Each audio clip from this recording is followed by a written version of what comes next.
পবিত্র স্থান সবসময় নিরাপদ নয়। কিছু কিছু জায়গা আছে যেখানে দেবতার আশীর্বাদ নেই, আছে এক অভিশপ্ত অতীত।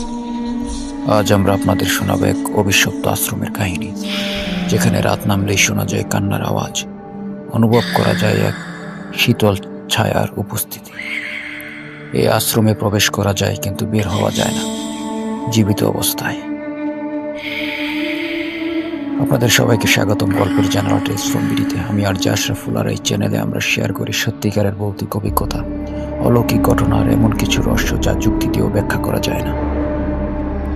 আজকের গল্প শুধু কল্পনা নয়, এটি বাস্তবে এক ভয়ঙ্কর স্থান, যেখানে বহু মানুষ প্রবেশ করার পর নিখোঁজ হয়েছে। তাহলে আলো নিভিয়ে একদম একা বসে শুনুন এই ভয়ঙ্কর কাহিনী। ভারতের উত্তরপ্রদেশের এক প্রত্যন্ত গ্রাম, এক নির্জন স্থানে দাঁড়িয়ে আছে শতাব্দী প্রাচীন এক আশ্রম। বলা হয় এক সময় এখানে এক সাধু তন্ত্রবিদ্যায় সিদ্ধ লাভের জন্য নিষিদ্ধ আচার করতেন। তন্ত্র সাধনার জন্য তিনি জীবন্ত মানুষ বলি দিতেন। দিনের বেলায় এই আশ্রম ছিল পূজার স্থান, কিন্তু রাত হলেই এটি পরিণত হতো একটি অভিশপ্ত যজ্ঞভূমিতে। শেষমেশ একদিন গ্রামবাসীরা রেগে গিয়ে আশ্রমের আগুন ধরিয়ে দেয়।